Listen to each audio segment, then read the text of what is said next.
सबसे पहले कमेंट करके मुझे ये बता दो कि भाई आप कौन से यूनिवर्सिटी से हो। अब मैं देखना चाहता हूं कि अब अपने इस चैनल पे किस यूनिवर्सिटी के स्टूडेंट सबसे ज्यादा है।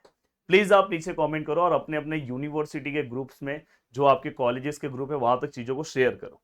अब देखो दोस्तों, यहां पे मैं कुछ चीजें आपको बताने वाला हूं कि जो आपका आंसर सीट है, वो आपका आंसर सीट दोस्तों जैसा 12th में था वैसा ही आपको दिखाई देगा, कुछ अलग नहीं रहेगा। सेम वही पैटर्न, वैसा ही फिलिंग द ब्लैंक, सब कुछ भरना है। थोड़ा बहुत आपको मतलब 19-20 रहेगा, पर सब कुछ सेम। क्या चेंजेस होगा? चेंजेस ये होगा, पेजेस भी वैसे ही। चेंजेस ये होगा दोस्तों कि यहाँ पे नंबर ऑफ पेजेस ज्यादा होंगे 12th के कंपैरिजन में। ये चीज सबसे पहले, और अलग अलग यूनिवर्सिटीज में ये वेरी करता है। अब देखो दोस्तों, यहाँ पे पर आप इंडिया के जिस भी यूनिवर्सिटी से हो, आप इस चीजों को फॉलो कर सकते हो। देखो, यूनिवर्सिटी का पेपर्स लिखते टाइम किन बातों का ध्यान रखना चाहिए, यूनिवर्सिटी का पेपर्स किस तरह से लिखना चाहिए। सबसे पहले देखो, यहाँ पे पहला पॉइंट जो है, सबसे ज्यादा इंपॉर्टेंट पॉइंट है, रीड द क्वेश्चन पेपर। हमें क्या करना है पता है? सबसे पहले क्वेश्चन पेपर को रीड करना चाहिए, और सबसे ज्यादा इंपॉर्टेंट है कि केयरफुली रीड करना चाहिए, क्योंकि बहुत सारे स्टूडेंट के मार्क्स इसमें ही चले जाते हैं कि वो क्वेश्चन पेपर को प्रॉपर रीड ही नहीं कर पाते। कैसे रीड करना चाहिए? देखो, कभी कभार क्वेश्चंस आपको सबसे पहले कुछ कीवर्ड्स पे फोकस करना है कि क्वेश्चंस कौन से फॉर्मेट में पूछा है। कभी वो बोलेंगे एक्सप्लेन, कभी वो बोलेंगे डिराइव, कभी वो बोलेंगे कैलकुलेट, कभी वो बोलेंगे लिस्ट। तो आपको ये पता होना चाहिए कि उन्होंने क्वेश्चंस क्या पूछा है। अगर उन्होंने एक्सप्लेन बोला तो आपको एक्सप्लेन करना है, डिराइव बोला तो आपको डिराइव करके देना है, कैलकुलेट कुछ करने के लिए बोला तो आपको एक्चुअल में उसको कैलकुलेट करना है। तो ये डिपेंड करता है कि आपके क्वेश्चंस में क्या पूछा है। तो यूनिवर्सिटी का पेपर्स लिखते टाइम ये चीजों का आपको ध्यान रखना है। जो चीजें अभी से आपको स्टार्ट कर देनी चाहिए, अभी से जब आप पढ़ रहे हो, तो ये सब चीजों पे आपका फोकस होना चाहिए। नेक्स्ट जो पॉइंट डिपेंड करता है दोस्तों, वो ये चीज मैं हमेशा फॉलो करता था। Start with high weightage question. जैसे मैं जब पेपर्स लिखता था, तो क्वेश्चन नंबर 1 जो है, मोस्टली अलग अलग यूनिवर्सिटीज में अलग अलग वाइज है, तो पर उसके नीचे के जो क्वेश्चंस है, तो जो क्वेश्चंस मुझे बहुत अच्छे से आते थे और उसका वेटेज बहुत ज्यादा रहता था, तो मैं पहले वहां से स्टार्ट करता था। क्योंकि मोस्टली हर एक यूनिवर्सिटी में क्वेश्चन नंबर 1 जो है, उसमें ज्यादा क्वेश्चंस रहते हैं और उसका वेटेज कम होता है। कहीं पे एमसीक्यूज होते हैं, कहीं पे 5 मार्क्स के क्वेश्चंस होते हैं। वो डिपेंड करता है यूनिवर्सिटी वाइज। कहीं पे हर एक क्वेश्चन सेम ही चलते हैं। जैसे अगर मैं बात करूं एसपीपीयू में, तो वो लोग एमसीक्यू दे रहे हैं। अगर मैं बात करूं मुंबई में, तो वो लोग कम मार्क्स के क्वेश्चंस देते हैं, मतलब पूरा मिक्सअप देते हैं। और अगर मैं बात करूं बाटू यूनिवर्सिटी में, तो वो लोग क्या करते हैं पता है? वो लोग फर्स्ट क्वेश्चन को भी सेकंड क्वेश्चन की तरह ही बना के देते हैं। तो ऐसे अलग अलग, अब मैं इंडिया के जिस भी यूनिवर्सिटी का नाम लूं, आरजीबीबी हो गया, पीटीयू हो गया, जीटीयू हो गया, अमरावती यूनिवर्सिटी हो गया, कोई भी अगर मैं यूनिवर्सिटी का नाम लूं, बीईयू, कहीं पे भी अगर मैं किसी का नाम लूं, तो सबका अलग अलग पैटर्न है। बट आपको ये तो सभी का सेम है कि अगर समझो आप किस भी यूनिवर्सिटी में हो, अगर इस तरह से क्वेश्चन पूछते हैं, तो आपको पता होना चाहिए भाई क्वेश्चन किस तरह से पूछ रहे हैं। तो ये सबसे ज्यादा इंपॉर्टेंट है। तो हमेशा ये चीज पे फोकस करना कि जो ज्यादा मार्क्स का क्वेश्चन है, वहां से चीजें स्टार्ट करना, और जो आपको आता है उससे क्या हो जाएगा पता है? कि आपका कॉन्फिडेंस लेवल क्या हो जाएगा दोस्तों, बहुत ही अच्छा हो जाएगा। और इससे क्या होगा पता है? कि आप ज्यादा मार्क्स स्कोर कर सकते हो, कि आपको पहले ही। और मैं हमेशा जब पेपर यूनिवर्सिटी का जब भी मैंने लिखा है, तो भले मैं एक टॉपर स्टूडेंट रहा हूं, बट मेरा भी हमेशा पहला फोकस क्या रहता है पता है? पासिंग पे। पहले मुझे मेरे पासिंग क्राइटेरिया पे पहुंचना है, तो इतने अच्छे से क्वेश्चंस मैं लिख दूं कि वहां तक पहुंच जाऊं। फिर उसके बाद मुझे क्या करना है? फिर मेरा टॉप पोजीशन मेंटेन करना है। तो हर एक स्टूडेंट का अपना अपना तरीका होता है पेपर लिखने का। नेक्स्ट पॉइंट दोस्तों, अब देखो दोस्तों, यहाँ पे जो आप आंसर्स लिख रहे हो, वो कैसा होना चाहिए? नीट और क्लीन। अब देखो दोस्तों, यहाँ पे सबसे पहले मैं तो यहाँ पे एक बोल रहा हूँ कि अगर आपकी हैंड राइटिंग कैसी भी है, कोई दिक्कत नहीं है। बस उसको ऐसा लिखो कि वो बस पढ़ने को आए।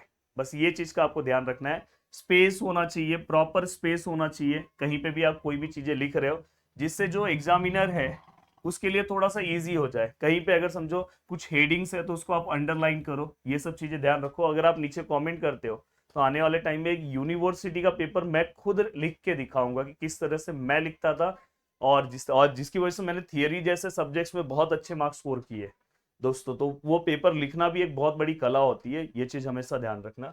Begin with definitions and theory. देखो, थियरी क्वेश्चंस कभी भी आता है कि व्हाट इज, या कोई भी क्वेश्चन आता है एक्सप्लेन, कोई प्रोसेस है, कुछ है, तो मेरा ये खुद का पार्ट था कि मैं हमेशा क्या करता था पता है, पहले उसका डेफिनेशंस लिख देता था, फिर जो उन्होंने क्वेश्चन पूछा उसका आंसर।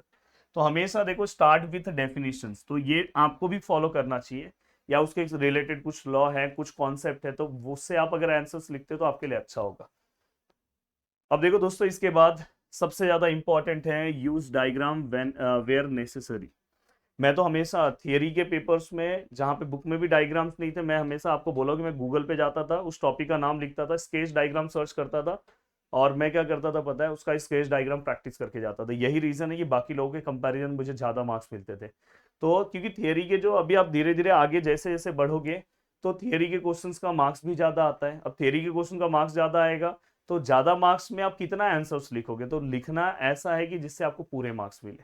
तो ये चीज का आपको ध्यान रखना है दोस्तों। अगर आप चाहते हो कि बहुत अच्छे तरीके से अपने पूरे के पूरे इंजीनियरिंग को कवर करना, तो आप हमारा प्रदीप एकेडमी एप्लीकेशन है उससे जुड़ सकते हो, जहां पे बहुत ही अच्छे कोर्सेस हमने प्रोवाइड किए हैं, और जो आपको बहुत ज्यादा हेल्प करेगा आपके स्टडी को कवर करने में। अब देखो दोस्तों, step by step derivation. Yes, कोई भी अगर आपको क्वेश्चन पूछते हैं डेरिवेशन के ऊपर, तो आप एक बहुत बड़ी गलती क्या करते हो, आप सीधा सीधा लिखना चाहते हो। भाई कहीं कहीं पे स्टेप के बीच में कोई मेन फॉर्मूला आ रहा है, उसको बॉक्स बनाओ। बाद में फिर आप क्या करो पता है, फॉर्मूले बीच बीच में अगर कहीं पे जरूरी हो रहे हैं वो आप लिखो। बाद में फिर इसके बाद कुछ अगर कहीं पे कुछ एक्सप्लेनेशन देना है, जैसे अगर समझो मैंने कहीं पे a प्लस बी का होल स्क्वायर लिया, भले a प्लस बी सेवेंथ का फॉर्मूला है, बट आप वो लिख दोगे तो थोड़ा सा आपके आंसर्स में थोड़ा सा एक अच्छा इंपैक्ट आएगा।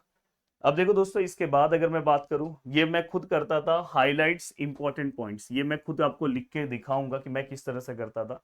कि अगर समझो आप कुछ भी आंसर्स लिख रहे हो, उसका जो मेन पार्ट्स है, मेन जो वर्ड्स है, उसको आपको क्या करना है पता है, हाईलाइट करना है। जिससे क्या होगा कि एग्जामिनर को जो पेपर वो चेकर रहेगा, उसको एक सबसे अच्छा क्या हो जाता है पता है, पेपर पूरा रीड नहीं करना पड़ता है, फटाफट वो आपका पेपर चेक कर लेता है, जिससे वो आप खुश होके और आपको मार्क्स देता है। और मतलब 10 आउट ऑफ 10 नहीं देगा, मतलब जितना देना चाहिए उससे ज्यादा ही देगा। नेक्स्ट है दोस्तों, solve numerical questions carefully. Yes, maximum student engineering में फेल इसलिए होते हैं क्योंकि उनके न्यूमेरिकल्स रॉन्ग हो जाते हैं। अगर हमारे 3 न्यूमेरिकल्स है, तीनों रॉन्ग हो गए, तो फेल होने की मतलब जो छत्र छाया है वो हमारे ऊपर आ जाती है। और हमेशा जब आप कैलसी यूज कर रहे हो, इसलिए बोलते हैं कि जैसे अभी मैकेनिक्स का है, मैथ्स है, ये सब जो न्यूमेरिकल्स वाले पार्ट्स हैं, ये सब पार्ट्स आपको पहले कवर कर लेना है। मैथ्स का पार्ट है, ये आपके एग्जाम के अगर आप 10 दिन पहले पढ़ रहे हो, 2 दिन पहले पढ़ रहे हो, तो 100% फिक्स है कि आप पेपर में जाके कैलकुलेशन मिस्टेक करोगे। और इंजीनियरिंग एक ऐसा पार्ट है जहां पे अगर आप कोई मिस्टेक करते हो तो 0 मार्क्स भी मिलता है। इसलिए आपको ये ध्यान रखना है। तो यहाँ पे कहाँ पे यूनिट्स कन्वर्जन है, कहाँ पे क्या है, तो यूनिट्स में भी बहुत बार आप मार खा जाते हो, यूनिट्स प्रॉपर आप कन्वर्ट नहीं करते, और पूरा आंसर लिखने के बाद लास्ट में 0 मार्क्स मिलता है। तो ये चीज का ध्यान रखना है। और फाइनल आंसर्स भी आपको यूनिट के फॉर्म में लास्ट में लिखना चाहिए। Next, manage your time. Yes, अब देखो दोस्तों, सबसे पहला है कि जब मैं इंजीनियरिंग का पेपर खुद लिखता था, तो ना मैं स्टार्टिंग में ना पहले क्वेश्चंस को ज्यादा टाइम देता था, पहले और दूसरे क्वेश्चन को, और मैं हमेशा पहला दूसरा क्वेश्चन वो लिखता था जो मुझे 100% बहुत अच्छे से पता है। क्योंकि पेपर जब चेक करने वाला कोई मेरा क्वेश्चन आंसर सीट मेरा लेगा, तो पहला अगर आंसर देखेगा और दूसरा आंसर देखेगा, तभी उसको मेरे बारे में अच्छे से पता चल जाता था, क्योंकि वो तो मुझे जानता नहीं है। और आपको पता है कि जैसे यूनिवर्सिटी के पेपर्स, जैसे आपके बोर्ड के पेपर्स चेक होते हैं, वैसे ही चेक होता है। तो उस टाइम पे उसके सामने एक ही ऑप्शन है, वो आपका आंसर सीट देखेगा, और आंसर सीट देख के वो आपको क्या करेगा दोस्तों, मार्क्स देगा। तो मैं इस तरह से आंसर्स लिखता था, पहला क्वेश्चन हमेशा, तो मैं हमेशा ना पहले और दूसरे क्वेश्चंस के लिए ना टाइम थोड़ा सा ज्यादा रखता था। और फिर मेरा एक टारगेट रहता था कि हाँ भाई 1 घंटा लगभग हो चुका है, तो 1 घंटे में इतने क्वेश्चंस तो मेरे हो जाने चाहिए, थोड़ा सा कम चल रहा तो मैं फास्ट हो जाता था। तो ये एक सबसे ज्यादा इंपॉर्टेंट है, नहीं तो बहुत बार देखा गया है न्यूमेरिकल जैसे सब्जेक्ट्स में बहुत सारे स्टूडेंट के पेपर छूट जाते हैं, ये भी ध्यान रखना। और नेक्स्ट है दोस्तों, आपको हमेशा, मैं हमेशा, मेरा रूल पर्सनल रूल था कि मैं हमेशा 20 मिनट्स पहले पेपर कंप्लीट करता था। कभी कभार मतलब मेरा टारगेट 30 मिनट्स का रहता था, पर मैं 20 मिनट्स, कभी कभी ऐसा हो जाता था कि यार 10 मिनट्स ही बचता था, पर वो 10 मिनट्स को मैं विथ कैलकुलेशन में पूरा का पूरा न्यूमेरिकल्स फिर से क्या करता था, चेक करता था कि कहीं कुछ रॉन्ग है कि नहीं। और हमेशा तीन, मतलब बोला जाए तो बहुत सारे ऐसे सब्जेक्ट्स रहते थे जहाँ पे एक आध मैं छोटी मोटी गलती करता था, वो मुझे पता चल जाता था। फिर वहां पे मैं 20 मिनट पहले ये काम चालू कर देता था, तो रीजन क्या है पता है, कि मेरे पास टाइम भी रहता था, कुछ करेक्शन करना तो मैं फटाफट कर लेता था।